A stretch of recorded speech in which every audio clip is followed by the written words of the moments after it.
What's up, everybody? My name is Shannon and I am still waiting for my Satyr, and today we are talking about Catwoman Soulstealer by Sarah J. Maas. So, for those of you guys who don't know, this book follows Catwoman, aka Selina Kyle, basically as she's trying to bring Gotham cities to its knees, as she's trying to save her sister from this critical illness, and I loved absolutely everything about this book. We get to see her go from this girl gang with the leopards, just fighting, just trying to stay alive, living in the slums, to going to the League of Assassins in Italy, to training to be an assassin, going back to Gotham City, trying to bring it to its knees, teaming up with Poison Ivy and Harley Quinn, falling in love with Batwing. Everything about this book I absolutely loved, and it all comes down to these amazing characters. I really love Sarah J. Maas. She is one of my favorite authors, and I could not have imagined a better person to write the story about Catwoman, Harley Quinn, and Poison Ivy, because their dynamic is something that's really interesting in DC,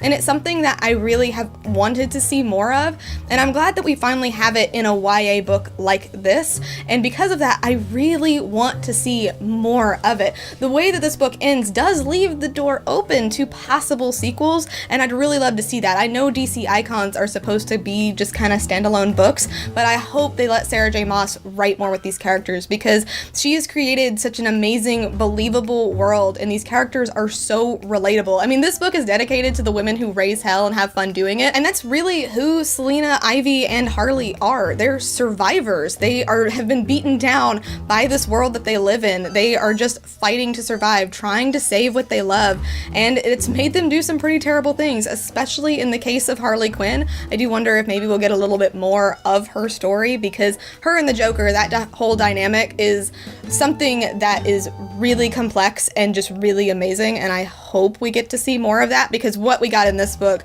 made Harley's character have so much depth. You could tell that there was just so much there beneath the surface, and overall, Sarah J. Maas just absolutely outdid herself with the characters, even with Batwing. Batwing is a character that I didn't know too much about. I don't know if everything that was in this book has been canon before. I don't really know much about the DC comics. I like the superheroes. I don't know too much about the comics, but I really liked that he was a person of color, that he was a superhero with PTSD.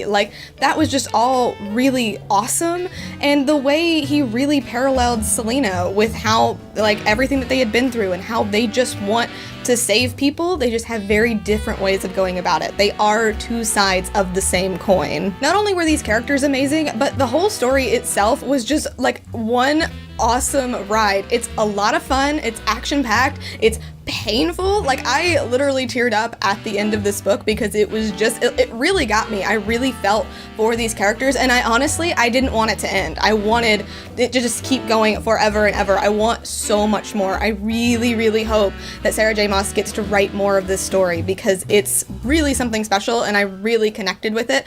I haven't read any of the other DC Icon books. I am very interested in Wonder Woman, and after this book, I'm very interested in reading other DC Icons. Now, Sarah J. Maas is one of my favorite authors, and Catwoman, Poison Ivy, Harley Quinn are some of my favorite characters, so I think I was already predisposed to really liking this book, but I really feel like this is an interesting way to present superheroes, because a lot of times superhero novels just aren't the best, because action doesn't always translate super well into text, but since they're in a YA form and you can really spend more time with the characters, I think that's really good. I think that's something that DC has really been lacking. So I do plan on reading the Wonder Woman novel. I've heard that Batman's okay. I'm not a huge Mary Lou fan, but I might check that one out. And Superman also looks pretty cool. That's going to be the next DC Icon book out. So overall, definitely an A+ for me. I'm probably going to reread this book until the day I die, because it's just absolutely amazing. I have nothing but good things to say about this book, and I honestly, seriously, guys, I cannot recommend this book enough.